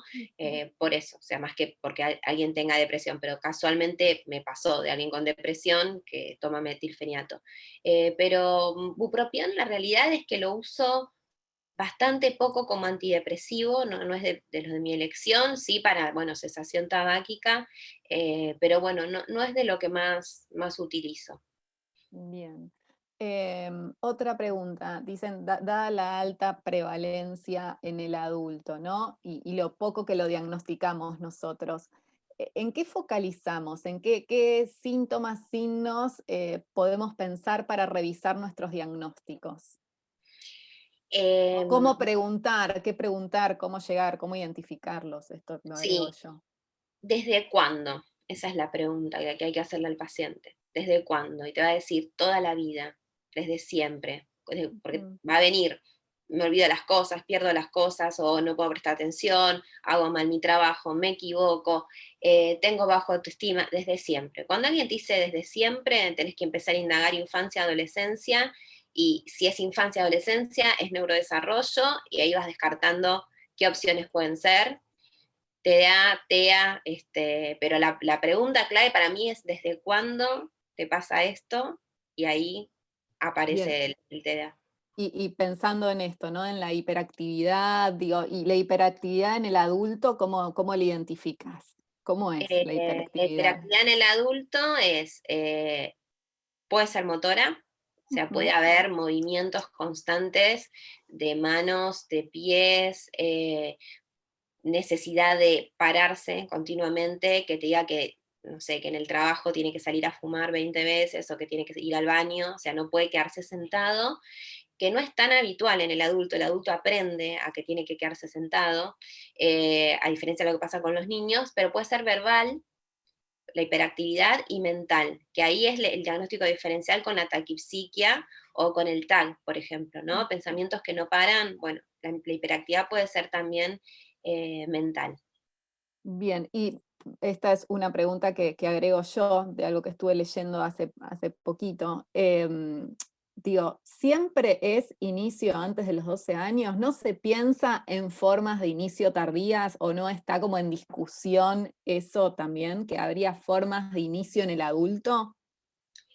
No como primarias, por decirlo de algún modo. O sea, sí puede haber alguien que cumple todos los criterios, que entonces sería, pero después de algún o traumatismo de cráneo o alguna lesión cerebral, no sé, ahora estamos viendo un montón pacientes COVID que tienen las mismas dificultades o peores, la verdad, peores en cuanto a memoria, pero que son personas adultos jóvenes que no tenían nada antes y están funcionando como TDA o peor, porque hay también algunos trastornos motores, como incoordinación, va más para como pensar los daños cerebral, pero no, la realidad es que se piensa que es algo del neurodesarrollo y que está presente desde la infancia. Bien, no sé si tenés algo de experiencia, o vos o Laura acá, con embarazo y tratamiento con metilfenidato. No, la verdad es que no lo daría. No creo que sea, o sea, hay algunas condiciones que ponen en riesgo, ¿no? la vida de la diada, en el sentido de mucho padecimiento, y la verdad es que el TDAH no se encuentra entre los máximos padecimientos mentales como para incluir una medicación que pueda tener cambios en el neurodesarrollo del feto, ¿no? No sé, Laura. Yo no tengo experiencia en lo personal de tratamiento con metilfenidato y embarazo. Coincido con tu perspectiva porque muchas veces lo que hace que optemos por la medicación es la severidad de la enfermedad, y si esta es una enfermedad medianamente manejable, tal vez sea peor agregar un tratamiento farmacológico. No obstante, como vi antes la pregunta en el chat, me fui a fijar porque hace relativamente poco había salido un estudio, pero no hay muchos datos sobre exposición a metilfenidato en embarazo, y encontré un estudio de cohorte de Medicaid, así que ahora se los copio en el chat, donde lo que mencionan es que aparentemente hay datos de metilfenidato y anfetamina, y no parecen asociados a un aumento de riesgo de malformaciones. El estudio es solo de esto, excepto menciona un mínimo aumento de riesgo de malformaciones cardiovasculares. Tendría que volver a leerlo en forma más exhaustiva, pero bueno, para quien le interese, si quieren lo copio en el chat, está de acceso libre, ¿sí? Como para aportar algo más acerca de esto. Bien, bueno, después acá hay colegas que piden un poco de bibliografía acerca del abordaje combinado de psicofármacos y trastornos o tratamientos, perdón, psicodinámicos, piden el cuestionario vida, preguntan acerca de la heredabilidad alta, ¿sí? Si a dónde hay citas bibliográficas de esto. Y después hay una pregunta, Damián, no sé si estás ahí, la querés decir, Sí, estoy acá. ganas de... Dale, que es larga. Para, pues hice dos preguntas. Ay, bueno, yo estoy en una, hay evidencia. Sí, para buscar la primera que había hecho. Si hay alguna evidencia sobre que en realidad hay evidencia sobre diagnóstico en niños y adolescentes. Leí recientemente un artículo publicado en JAMA de este mes, pero estos son datos de afuera, ¿no? Acá en Argentina, ¿qué percepción tenés vos, Mirta, respecto a esta cuestión del sobrediagnóstico o subdiagnóstico en nuestra población infanto-juvenil? ¿No? Y si eso tiene alguna relación con el subdiagnóstico que vemos en adultos, o por lo menos yo en la práctica asistencial mía, y creo que es un poco el consenso, que está subdiagnosticado en adultos, en nuestro medio. Digo, pues tomamos datos de otros lados, pero estamos en Argentina, ¿no? Sí. ¿Qué opinión tienes? No recuerdo dónde leí, mientras buscaba información como para agregar a esta clase, que Argentina estaba dentro de los países que más prescribía metilfenidato, primero en Latinoamérica.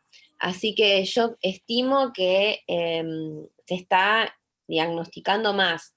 No te sabría decir en el adulto qué estadística tenemos acá, porque nadie está haciendo estudios, por lo menos que yo esté al tanto, sobre este tema, ¿sí? Los estudios que conozco, que realizó el agente de Favaloro y INECO, tenían mucho que ver con la combinación de la comorbilidad entre bipolaridad y TDA, y algunos sobre neuropsicología, pero no de prevalencia. Yo sí, no tengo dudas de que está infradiagnosticado, que tendríamos que estar un poco más informados y poder darle respuesta a estos pacientes, ¿no? Que se medican con fármacos que en el mejor de los casos no le hacen mal ni le empeoran, pero sí que son tratados como ansiosos, depresivos, ¿no? De construir un poco el término ansiedad, porque a veces ahí se esconde la hiperactividad y la impulsividad. Pero no, de acá de Argentina la verdad no tengo nada. Está bien. Por ahí la otra pregunta apuntaba más a un tratamiento no farmacológico, dentro del tratamiento no farmacológico, esto del entrenamiento cognitivo, remediación cognitiva. Si conoces de algún recurso online de libre acceso o pago que puedas recomendar para... Mira, hay un montón de aplicaciones que se usan. Una es la Pomodoro, que capaz alguien la utiliza, que es una aplicación para organizar el tiempo. Pomodoro. Sí, es un método en realidad que te permite como hacer bloques de productividad, te dice alarmas, bueno. Hay muchas aplicaciones. La verdad es que yo no las conozco porque el tratamiento lo hacen con los neuropsicólogos, o sea, eso lo ven ellos, pero yo les puedo buscar algún recurso disponible online, que en general vienen en forma de aplicaciones para TDA. Y después hay un paciente que me recomendó un canal de YouTube que es How to ADHD, que es como ADHD, y que tiene muchas experiencias y muchos videos explicando, psicoeducando sobre TDA. Está en inglés lo único, así que ese es bueno. Y después hay una fundación en España, que es Fundación CADA, que se escribe CADHA, que publica mucho material para profesionales, para familias, y que la verdad que están buenos. Cuando me piden material, yo muchas veces les mando a las familias de ahí. También hay grupos de psicoeducación que son buenísimos para comprender el impacto que tiene el TDA. Yo estoy trabajando en forma privada con un equipo de neuropsicólogos y también lo hacemos en INECO, pero de nuevo, no conozco mucha gente que trabaje sobre TDA en adultos. No me sale ahora, hay una psiquiatra también, otra, bueno, ya me va a salir, que la vemos siempre en los congresos, ahora no me sale. Me preguntaba por el tema de apps o recursos online, porque bueno, hoy en día con la llegada que tenemos por internet a cualquier lugar, y los pacientes suelen pedir, ¿no? Si hay algo, ¿no? Sí, igual me investigo y les mando también todo lo que me pidieron de evidencias, de algunas cosas que aparecen en las clases, se lo mando todo a través de Analía. Y es interesante esto que vos decís, en época de pandemia también vimos que es muy efectivo el tratamiento para estos grupos de pacientes, para los pacientes en general, a distancia, porque son pacientes que suelen llegar tarde, que olvidan los turnos, entonces es más fácil, si están en su casa, vos no se conectó, los llamás y se conectan, se conectan en pijama, todo, ¿quién no se ha conectado en pijama? Pero es más fácil para ellos porque se les agota, incluso para estudiar, pueden graban la clase, la pueden reproducir las veces que quieran, les es a algunos pacientes muy beneficioso este tema de la virtualidad. Bien, gracias. Analía. Sí, acá Mario, ¿querés preguntar vos directamente? Sí, por favor. Dale, estás con el audio. Gracias, perdón. Mirta, felicitaciones por la charla. Te quiero hacer una pregunta, es decir, son 3 preguntas en una. Primero, el uso de metilfenidato en adultos tiene un efecto secundario que en general quisiera saber cómo lo tratás, sobre todo para largo plazo, cuando tiene buen funcionamiento del metilfenidato, que es la cefalea, el manejo de la cefalea, que es bastante frecuente. Segundo, siendo un trastorno crónico, quería preguntarte si se hace en los adultos lo mismo que muchas veces veo en chicos, que en determinados momentos se toman vacaciones del uso del metilfenidato si están de vacaciones. Y la última parte de la pregunta es, siendo este trastorno crónico, ¿cómo se maneja el metilfenidato en la vejez? ¿Si se sigue dando o no? Sí, bueno, el metilfenidato tiene como efecto adverso la cefalea, pero lo que yo he visto es en los primeros días. Y lo que le recomiendo a la gente es que tome algún analgésico que use habitualmente. Pero no me parece que sea tan frecuente. La verdad es que no me lo han reportado tanto. Si es así, de que está tan linealmente asociado, bueno, habría que reconsiderar cambiarlo, porque no le sirve a la persona estar teniendo un malestar para poder estar más atenta. No sé cuánto te puedes concentrar si te duele la cabeza, y tomar analgésicos crónicamente tampoco me parece una opción. Yo pensaría otra cosa, si es algo persistente. Después, sí, yo cuando veo que el paciente está escalando en dosis, lo que hago es sugerirle pasar a la liberación prolongada para que por esa diferencia en la farmacocinética el paciente deje de estar en esta escalada de tolerancia. Y en el verano, en vacaciones, sugiero interrumpir el uso, porque lo que le digo a los pacientes es que primero que no tiene criterios si no hay alguna actividad que requiera esfuerzo atencional para que lo tomen, y además que se produce este acostumbramiento a la medicación y a la dosis que vemos que cuando interrumpen durante 2-3 meses empieza a ser eficaz en dosis más bajas de nuevo. Entonces, sí, o sea, planteamos esto de los descansos y a veces los pacientes piden también, porque también es una cuestión de costos, ¿no? De hacer costo, de dificultad de conseguir recetas, es como que todo se va correlacionando para que el paciente también se dé cuenta de que tiene que medir muy bien qué dosis va a tomar, cuándo, y usarlo muy bien. La verdad es que no he tenido casos, y en INECO, que hay mucha más cantidad, mucha más casuística, creo que tuvimos un solo paciente que usaba dosis increíblemente altas, pero nunca más. La verdad es que no hemos visto gente que use mucho metilfenidato en altas dosis en forma de consumo, ¿no? Y después en la vejez es súper interesante, refunciona. El tema es que tiene que haber un apto cardiovascular, que ahí es donde muchas veces ya estamos complicados, no tiene que haber patología prostática, o sea, hay que investigar la cuestión clínica y cardiovascular, pero sí se puede utilizar. Es un fármaco muy seguro, es muy seguro, mucho más que los antipsicóticos, así que podemos darlos tranquilos si es que está apto para recibirlo a nivel cardiovascular. Bien, bueno, muchas gracias. 2 o 3 preguntitas más. Perdón, sí, una cosita. Judith, dale. ¿Quién pregunta? ¿Eduardo, Judith? ¿Judith? Hoy, bueno. Dale. Excelente presentación, Mirta, la verdad que muy clara. Quería agregar un comentario a lo que vos dijiste del trastorno bipolar y ese caso.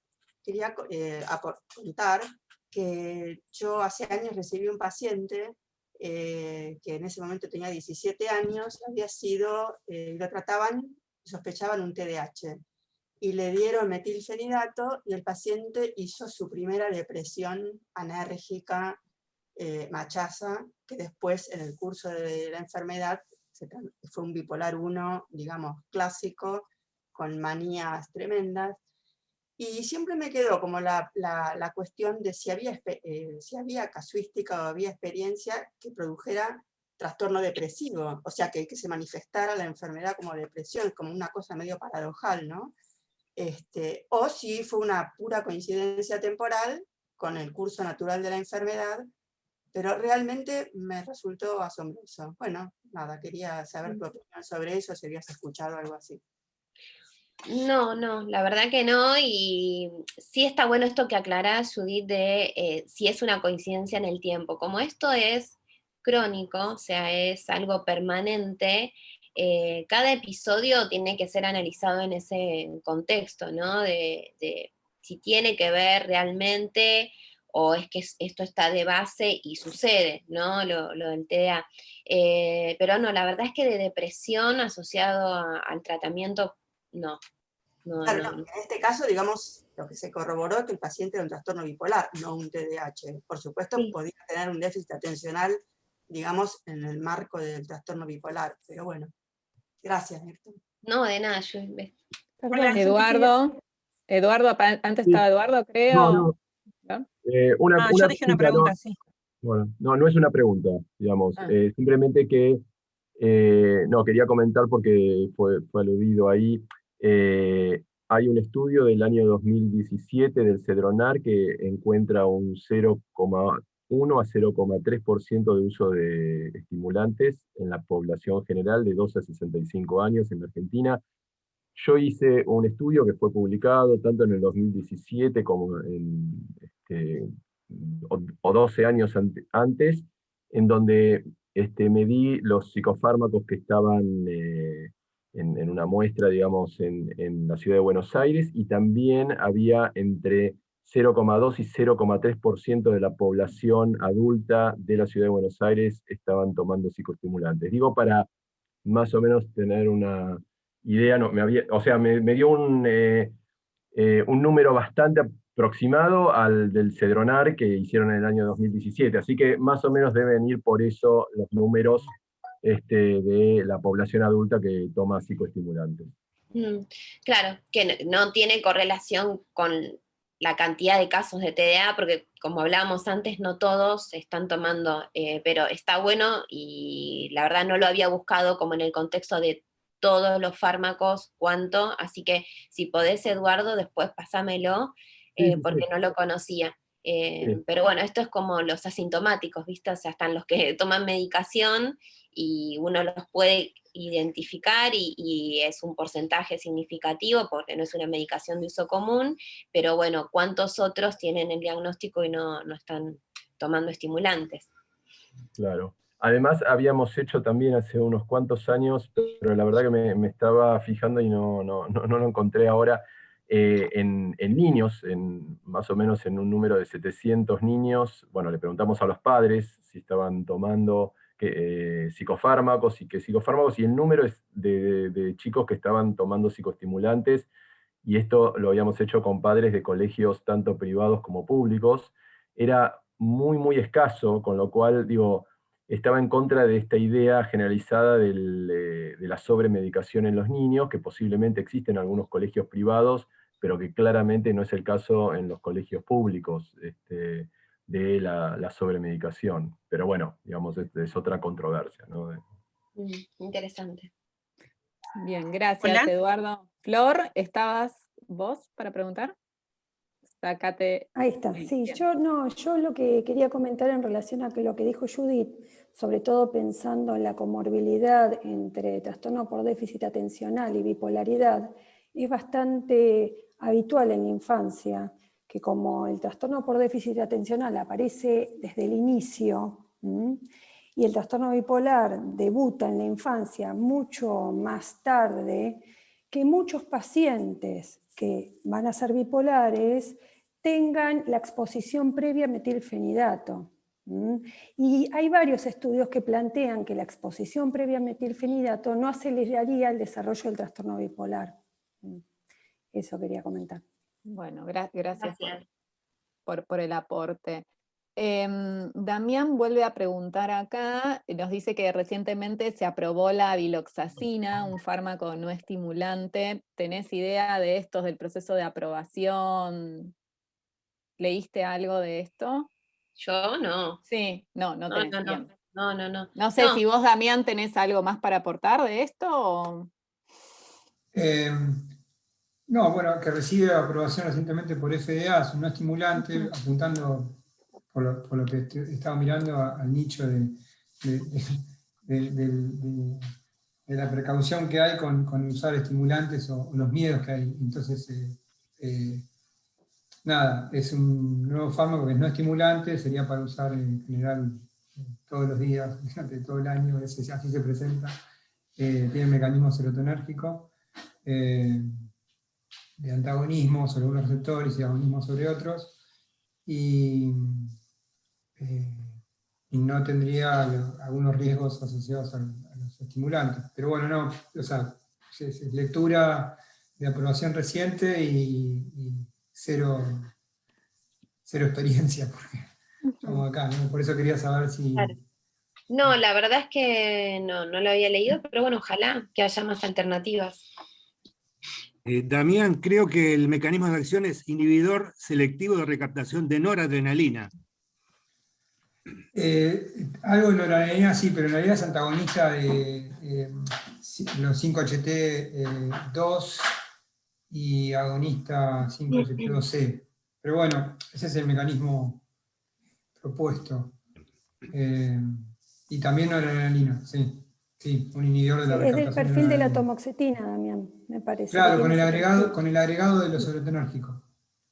Ahora, Mirta, la tomoxetina tiene una menor tasa de respuesta para el déficit atencional en la infancia, digo, al metilfenidato, por eso se considera de primera línea el metilfenidato. ¿En los adultos es así? 60-75, sí. Es alta igual, ¿eh? O sea, comparando otros grupos farmacológicos sigue siendo efectiva, pero no es el cambio tan abrupto en la percepción del paciente como, bueno, darle un metilfenidato que habla de la tomoxetina. O sea, muchas veces la tomoxetina, el efecto lo reporta el familiar o se ven los resultados, mientras que el metilfenidato sí se siente el efecto, pero es alta igual. Yo la considero alta y la verdad que la usamos un montón en adultos por esta facilidad que tiene en cuanto a recetarla, ¿no? Bien, otra pregunta más y ya vamos terminando. Acá María José pregunta a ver si hay interacción entre drogas de abuso y los fármacos que utilizás habitualmente para tratar este trastorno. Sí, sí, obviamente, o sea, hay interacción. Algunos pacientes que tienen la comorbilidad, que abusan de alguna sustancia, que hacen algún uso recreativo, me preguntan si pueden fumar marihuana tomando metilfenidato, si pueden consumir alcohol, y yo en general lo que les recomiendo es que, sabiendo el impacto que tiene, ¿no?, sobre lo disejecutivo la marihuana, que si lo van a hacer, lo hagan el día que no toman la medicación o cuando el efecto de la medicación ya se retiró. No por una cuestión de toxicidad, pero sino que no tiene ningún sentido estar tomando una cosa, un estimulante y fumando marihuana, la verdad. No tengo experiencia con pacientes que consuman otras drogas que me pregunten, o sea, no me preguntan, lo harán, calculo yo, no sé. Y con el alcohol, bueno, con la tomoxetina, lo mismo que cualquier antidepresivo, que uno puede decir, bueno, un consumo ocasional puede ser, más no. Y bueno, una de las cosas que hay que chequear cuando uno da tomoxetina es el perfil hepático también, porque se metaboliza por el hígado, así que también es bueno pedir un laboratorio. En este sentido, si hay mucho consumo de alcohol, habría que verlo, pero la verdad es que se me ocurre que habría toxicidad entre metilfenidato y cocaína, por ejemplo, pero no tengo casuística de eso. Bien. La última pregunta y después unos comentarios es ¿qué rol juega el contexto, ¿sí? La crianza, la familia en la génesis de todo esto? La heredabilidad también quería decir, Analía, si le podés pasar a la doctora. Porque se Sí, habló de un la heredabilidad. 40% y me llamó mucho la atención. Si tuvieras bibliografía o algo, Sí, porque es eso le había bastante pedido. alto. Le había pedido a ver si puedo enviar bibliografía, no sé si querés agregar algo más. Sí, te lo paso. Está en el libro al final, o sea, es un libro. O sea, voy a tratar de escanear la parte donde habla de los genes, de la genética. Hasta 30-40% de heredabilidad. Después se los paso. Analía se los va a pasar. Y el comentario anterior, que... El contexto, ¿no? La familia, ¿cuánto influye en la génesis? En la Familia, génesis, crianza, no creo que demasiado, porque es algo como que viene ya determinado, ¿no? De que se va a presentar. Sí, en el pronóstico, o sea, hay muchísimas personas que con un ambiente como, bueno, lo que ya sabemos que funciona para las familias con personas con trastornos psiquiátricos, ¿no? De manejo de las emociones expresadas, de que sea un ambiente contenedor, de una escuela donde haya posibilidades de intervenir tempranamente, modificando la asignación de tareas, los modos de evaluaciones, que haya como una relación fluida entre en lo que es infancia, adolescencia, entre la escuela y la familia y el equipo tratante. O sea, todo eso cambia un montón el pronóstico y qué tipo de adulto va a llegar a ser a lo largo de la vida. En ambientes invalidantes, en conflictivas familiares, donde se niegue la existencia o no se diagnostique el TDA y sean catalogados como vagos, como algo, ¿no?, del orden de la voluntariedad para no poder cumplir las tareas y que sean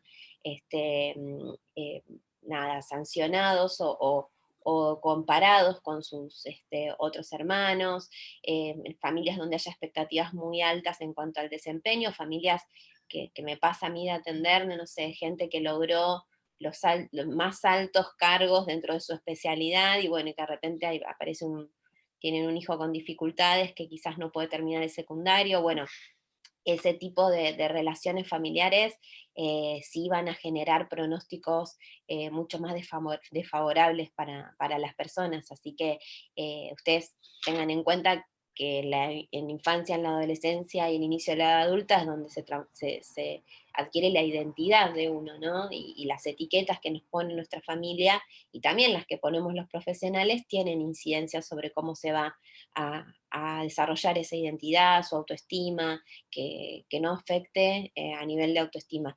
Esto mejora un montón cuando uno da el diagnóstico, ¿sí? Y hace psicoeducación con la familia, así que obvio la familia va a mejorar o empeorar el pronóstico de las personas. Bien, bueno, acá Susana Cerallo confirma esto, que no se pagan más los recetarios de los psicotrópicos, sí, que se va directamente a la sede de ADMAT de Caseros los martes y jueves de 9 a 13 para los interesados. Bien, y después Gracias. también Susana Cerallo hace una pregunta que no la terminé de entender, no sé, Susana, si querés, y perdón, y ahora se me está como... Hola. Hola, hola. Hola. Sí, Susana soy. ¿Qué tal? Sí. Es así la pregunta, sí, estaba, mientras escuchaba escribía y no lo escribí muy bien. Tengo una paciente que tiene una espasticidad, tiene una disparesia espástica, y ella fue diagnosticada adulta, 30 y pico de años, que está diagnosticada con TDA desde que era niña, ahora ya no toma más, toma vortioxetina, tomó otro tipo de drogas, pero ninguna termina de enfocarla bien. Y ella quería tomar atomoxetina nuevamente, que lo había tomado cuando era niña. Ahora, ella tiene una disparesia espástica, tiene una espasticidad.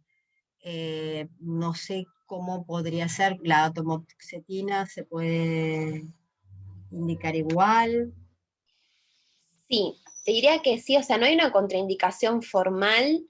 Como les había dicho, yo trabajo también con pacientes con traumatismo de cráneo y muchas de las secuelas tienen que ver con espasticidad y toman baclofeno, parece, no sé ella si está tomando algo o se está haciendo un tratamiento local con Botox, eso... No, está viendo, porque lo tiene desde el momento de su nacimiento por una hipoxia. O sea que tuvo tratamientos neurológicos, pero lo ve esporádicamente, muy complicado que ella vuelva al neurólogo, hay que insistirle cuando vuelve al neurólogo, pero no está tomando medicación para esto. Bien, bueno, entonces te diría que sí, que no hay ninguna contraindicación. El tratamiento para la espasticidad suele ser la aplicación de Botox o el baclofeno, independientemente de cuándo haya iniciado, así que se podría beneficiar. Yo le orientaría a que haga una consulta con alguien que esté trabajando, si querés después yo te paso quién puede ser haciendo Buenísimo, muchas gracias. Sí, pero sí, que lo tome, no genera ningún efecto a nivel motor. Sí, por ejemplo, una persona con rigidez, ya sea de la causa que sea, no usaría un antipsicótico, porque ahí sí estaríamos como en la probabilidad de generar algo a nivel muscular, pero no con esta medicación, que la tome tranquila. Bueno, muchas gracias. De nada. Bueno, me parece que, no sé si se desconectó Analía Sí, dice accidentalmente. en la sala de espera. Espera, no me llega como para Sí, dijo que admitirla. tuvo un problema con la computadora. Perfecto, perfecto. Bueno, creo que ya estamos como para ir terminando.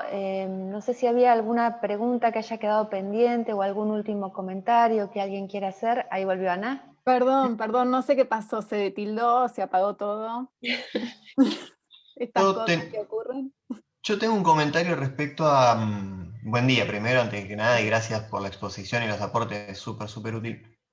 En relación al ambiente familiar, que está buenísimo lo que decía la docente, pienso también que por el otro lado, ¿no? Las familias cuando operan como mecanismo de compensación muy marcado, en el sentido de operar como recordatorios, operar como docentes auxiliares, por así decirlo, demás, a veces pueden ensombrecer un poquito el diagnóstico si uno hace algún tipo de pregunta del estilo, por ejemplo, de bueno, ¿cómo le iba en la escuela? ¿Alguna vez se llevó materias o repitió algún año? Y la respuesta capaz que no, pero eso no sucedió gracias a que hay todo un mecanismo de compensación enorme orquestado por la familia y los tutores, que por ahí está bueno también rastrearlo como dentro de lo que es la presencia de los síntomas en la infancia, ¿no? Como esto de los factores ambientales que hablamos un poquito recién. Sí, de hecho una de las preguntas que uno hace para profundizar es eso, si fue a maestra particular, si necesitó de mucho apoyo para las materias, y también a veces hasta que se incorporen los cambios de hábitos a partir del tratamiento, uno cuenta con la familia, porque es como que a las familias les pasa también que al cumplir la persona de 18 años, sienten que ya todos esos apoyos que le dieron no tienen que estar más. O sea, listo, ya está, cumpliste el 18, ahora salí a trabajar, anda a estudiar, lo que nunca hicieron, lo que nunca pudieron hacer y que hacían con un montón de soporte, sea terapias o incluso familiar, como vos contás, se los retiran y el paciente queda sin poder hacer nada. O sea, por eso a veces lo que nosotros decimos es, ustedes van a poder correrse de ser el apoyo, porque la pregunta que viene es, ¿qué va a pasar cuando nosotros no estemos? ¿De qué va a vivir? ¿Qué va a hacer? ¿No? Entonces le decimos, hasta que adquiera estas herramientas, bueno, ustedes van a tener que seguir estando. De hecho, pagan los tratamientos, se aseguran de que esté la medicación, muchas mamás me piden recetas, o sea, es un poco que sigue, pero con, en paralelo, un entrenamiento para que se vayan estas partes separando a medida que la persona va ganando habilidades. Bueno, yo no veo más las preguntas que hicieron anteriormente, se me borró todo el chat, pero igual ya estamos en horario de ir cerrando porque creo que también necesitan, ¿no? Sí, ya tenemos que dejar la plataforma que la usa alguien más seguramente. Bien, me encantó, gracias por estar. Nada, me parece que nos ayuda muchísimo esto en nuestra práctica. Vamos a pensar mucho más en estos pacientes, en identificarlos y bueno, después ver cómo resolvemos y cómo los podemos ayudar. Te agradezco un montón. Acá hay felicitaciones, ¿sí? Clases excelentes, así que bueno, gracias y próximamente te volveremos a convocar seguramente. Saben, siempre cuentan conmigo desde el capítulo, nunca fui parte integrante, pero soy satélite, así que siempre cuentan conmigo para cualquier cosa. Les mando un beso grande a todos. Bueno, muchas gracias. Chao, chao. Chao a todos.